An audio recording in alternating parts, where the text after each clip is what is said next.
Welcome everyone to the second listening skills lecture, week 6, back after the teaching break, the non-teaching period. I hope that's been a productive time for you, and I hope Easter has been meaningful time for you. I just want to let you know that I'm mindful of all of the different circumstances that you're experiencing through the COVID-19 situation. Some of you working very intensely in healthcare contexts around this. And facing all of your own particular issues in relation to your work. So very mindful of that. And of course mindful of all of you in your homes and your various forms of isolation, the way you're managing your family dynamics and other aspects of life in the midst of this, and juggling study with all of that. And I hope that your readings and your study are part of the life-giving element in all of this, enabling you to focus very much on theological reflection and the praxis of pastoral and spiritual care that is actually so relevant in our interpersonal relationships at the moment. So very mindful of you, and it's good to be able to share with you in this way today. So let's launch straight into our lecture today. It's about creating space as a pastoral and spiritual care listening skill. I just remind you that all of our skill-based learning is linked back to what we said earlier in the semester about being and doing, and how all of our doing comes from our being, and all of our being comes from our doing, in that circular relationship between being and doing. So we bring who we are into what we do, and what we do and what we experience forms and shapes who we are and who we are becoming. And that dialogical process is crucial for our understanding of reflective practice. So let's get into the creation of space as a pastoral and spiritual care skill. In a therapeutic or spiritual direction environment, the practitioner has a great deal of influence on how the physical space can be provided in a way that is conducive to a feeling of safety, welcome, and non-threatening exploration of experience, emotion, and feeling for the recipient of care. Spaces that are intentionally structured in these ways are able to be so on the basis that the practitioner can anticipate the encounter, and therefore anticipate the construction of physical space that will be conducive to good quality space for reflection and self-listening. The practitioner is able, in these circumstances, in a limited way, to determine how the space can shape the qualities of the encounter. For example, a good practitioner who is anticipating a one-to-one or group encounter can think carefully, upon reflection about the person or people who are coming, about placement of furniture so that the stance in the room is not too confrontational, comfort of furniture, room temperature, privacy, contemplative symbols, etc. All of these things that can be conducive to creating a space in which a person is able to reflect on their own experiences, emotions, feelings and reflections. There's a sense in which the encounter is held in the physical space and determined to some extent by the physical arrangement of the space, the context, as it were. Now, so that describes really the possibility of anticipation, the capacity to anticipate. And that doesn't necessarily always happen in pastoral and spiritual care. The pastoral and spiritual care practitioner can rarely anticipate what the physical space within which the encounters that they have will take place will be. Pastoral and spiritual care encounters occur in almost all instances in spaces that are determined by factors that are beyond the control of the practitioner and beyond the control of the person seeking care. With the exception of some forms of church-based pastoral care program, pastoral and spiritual care is an immediately responsive form of care, as opposed to a planned therapeutic form of care. This means that pastoral and spiritual care takes place circumstantially. In other words, right in the middle of life, as circumstances are unfolding, as the person is experiencing their particular crisis, their particular change, their particular life events that lead them to seek pastoral and spiritual care. For example, care encounters that take place in hospitals are really good examples of this. The spaces in which they occur are determined by a host of factors that are beyond the control of the participants in the encounter. The same in aged care facilities, prisons, in the midst of various crises and emergency situations. And even when a pastor visits a member of the congregation in their home, the space is determined by factors in that home that are beyond the pastor's control. So what are we talking about then when we ask the question of the provision of a particular quality of space as a listening skill as it relates to pastoral and spiritual care? Pardon me. The question for pastoral and spiritual care becomes less about how to determine the appropriateness of the physical spaces and more deliberately focused on the quality of intersubjective space between the practitioner and the care recipient, given that these encounters will take place in all of life's various circumstances, as I said, and determined by factors that are beyond our control and certainly beyond our capacity to predict. We've already looked briefly at the nature of intersubjectivity in some of our work together this semester, and some of you have covered the meaning of that term in your book reports, which has been great. You'll be aware that when we use the term intersubjectivity, we are using a term that describes relational dynamics, relational space, as opposed to physical space. Now, the two are not entirely unconnected, but the focus for the pastoral and spiritual carer is more specifically on the kind of space that is generated in the actual interpersonal encounter between the two people, the two or however many people are in that encounter. This switch to the quality of relational space away from physicality means that the very notion of space in our conversation becomes metaphorical. Space becomes metaphor for the way that we are with another person. The space we provide for every spiritually caring encounter shifts from the objective to the subjective. What I mean by this is that the space becomes about the people participating in the encounter, how they encounter each other, and in particular, how the person receiving care is able to feel held and heard in the encounter, in the midst of the other determining factors that are occurring without regard for the particular needs of the person receiving care. There might be any number of events taking place in that person's life. For example, spiritual care that takes place in the midst of the crisis of homelessness surrounding bushfires, for example. Those circumstances pay no heed to particular human needs for care. They are brutal emergency circumstances that are totally beyond the control of those involved. And yet spiritual care of a particular quality can take place between people in those spaces.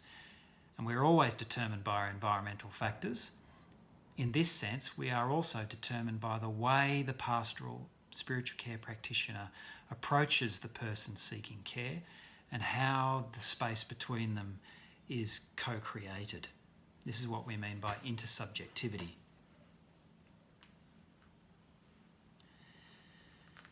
COVID-19 is a prime example of an external factor determining the kinds of physical spaces within which it's possible to offer and receive spiritual care. How can we, as spiritual carers, facilitate an intersubjective quality of space that enables genuine care in an environment that restricts the kind of physical spaces within which we can encounter one another? And I'm sure you're all already experiencing very much the kinds of limitations that are on you even in caring for your own extended family.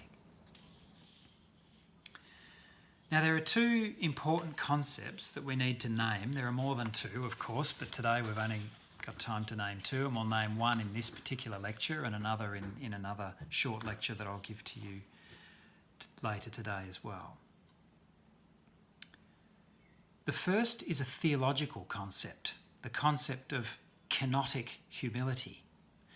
The second is a psychotherapeutic concept, the concept of person-centred care. We'll look briefly at kenosis, kenotic humility, in this lecture, and person-centred care, or unconditional positive regard in the Rogerian language, in our next short lecture today.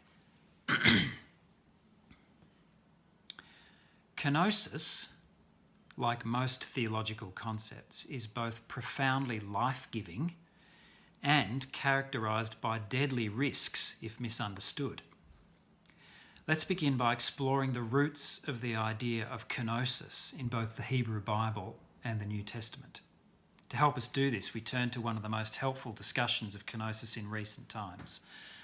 Mark Brett, Professor of Hebrew Bible at Whitley College, discusses kenotic humility in the context of post-colonial relations between colonisers and the colonised. And this is a really helpful discussion in that context in particular because it pays attention to the power dynamics between the colonisers and the colonised, and how the colonisers can so easily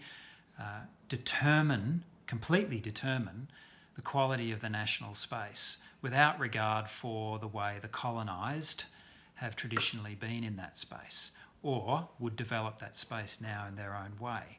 And so the idea of kenotic humility is really important for the post-colonial discussion. And I hope you can already hear just how important it is now also for our intersubjective discussion. Because there are power dynamics in every interpersonal encounter, but particularly in the interpersonal caring encounter.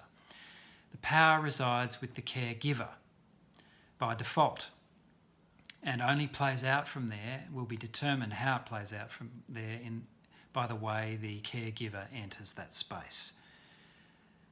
Kenosis literally means self-emptying.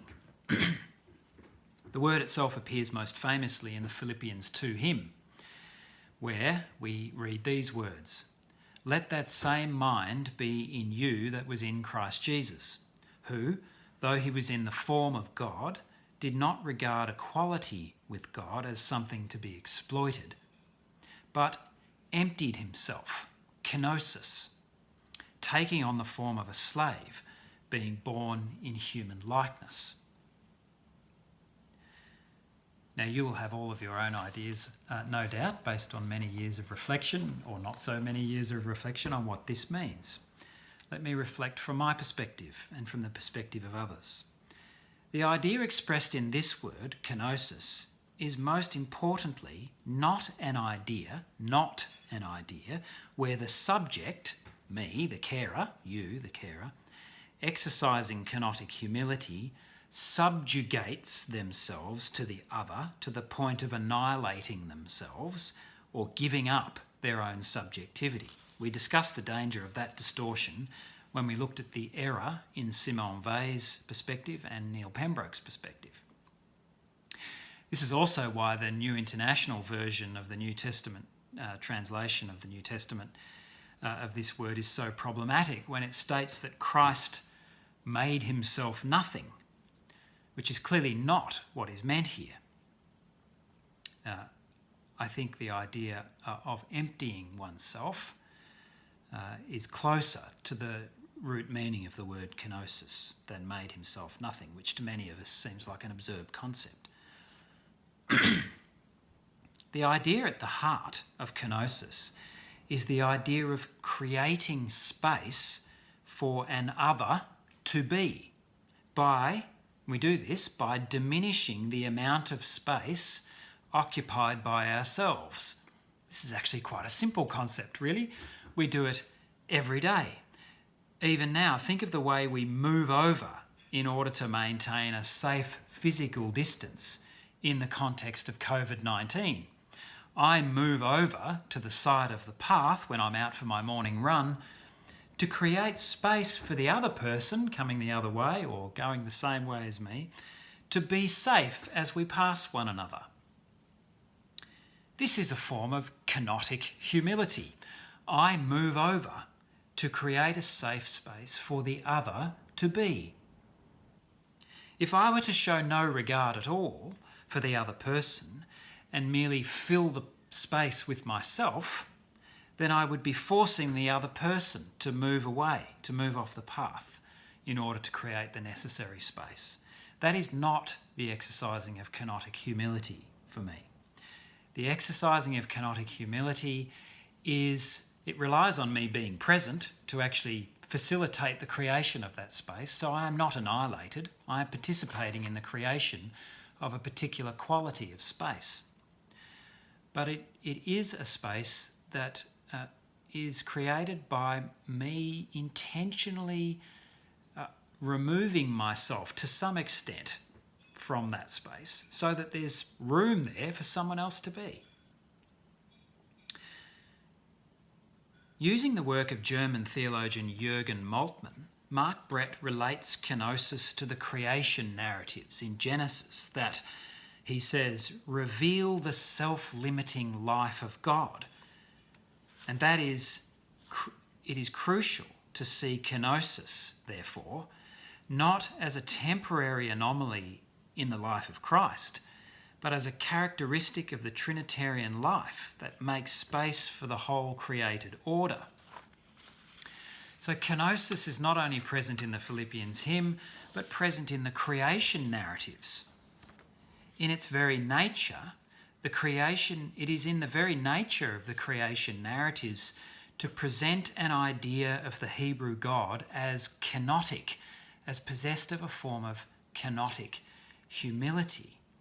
The Hebrew God created space for the other beings to come into existence by limiting the amount of space filled by God's self. If God filled the entire universe, there would be no room for any of us. In this sense, it is in God's nature to honour the dignity of the other, to allow other beings to be other, to be, in fact. The image of Christ descending with humility into the very centre of human existence in the Philippians hymn is kenotic because, as revealed in the image of the Hebrew creator God, Christ had no interest in an all-consuming dominion, nor in filling reality with the divine self. Christ was only interested in genuine relationship with other beings. Thus we can see the divine spirit is always moving towards relationship with other, and genuine relationship relies on allowing the other to be other. If everyone was exactly the same as me, or if there wasn't anyone else other than me, then relationship would be impossible. Relationship relies on otherness. When we take this extraordinary idea, the idea of kenotic humility, and apply it to the way we encounter another person in pastoral and spiritual care, we can immediately see its importance.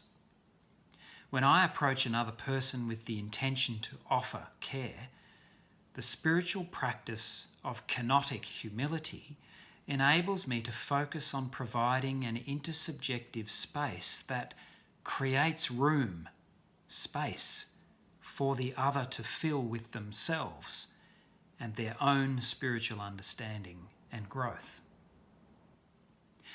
If I come to that encounter with my own therapeutic or evangelistic preconceptions about who the person is and what they need, and then proceed to treat them as if they were synonymous with my preconceptions about them, then I have filled the space with myself. Can you hear that? The space is no longer intersubjective. There are not two subjects here. There's only one, and that is me. I am the only subject in the space.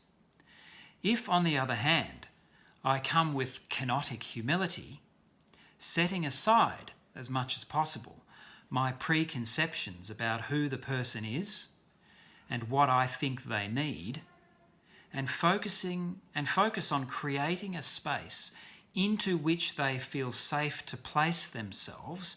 And remember, we're not talking about a physical space, we're talking about an intersubjective space, the way they are able to relate with you. So focus on creating a space into which they feel safe to place themselves and apply themselves to doing their own spiritual work. Then I have come with a spirit of kenosis. In philosophical terms and in psychological terms, kenosis is a form of the phenomenological approach, which says, I attempt to set aside my prejudgments, my prejudices, my assumptions, my desired outcomes, in favour of receiving the other as they are given to me, in the midst of their circumstances, in the midst of what is unfolding for them in their life. This is actually the power of the spiritual care encounter. It's a different kind of power to the therapeutic relationship or the spiritual direction relationship, because it is in the midst of the circumstances, and it is an intense opportunity, intensely creative opportunity, to form in mutual agreement with another person a kind of space that facilitates their spiritual growth. And they can't grow and expand to fill their space if I haven't left them any room to do so. When I come with kenotic humility, I am still present in that space. I am present as the one who listens, the one who co-constructs meaning intersubjectively with the other person. I'm the one who validates, who invites, who affirms in the other their courage to be, their courage to grow, to expand, to understand their own spirituality, their own life and faith. I am there abiding with them, being with them, the other, in genuine intersubjective love. In our next little lecture, psychotherapist Carl Rogers will help us to drill down more deeply into these metaphorically spatial dynamics of the spiritual care encounter.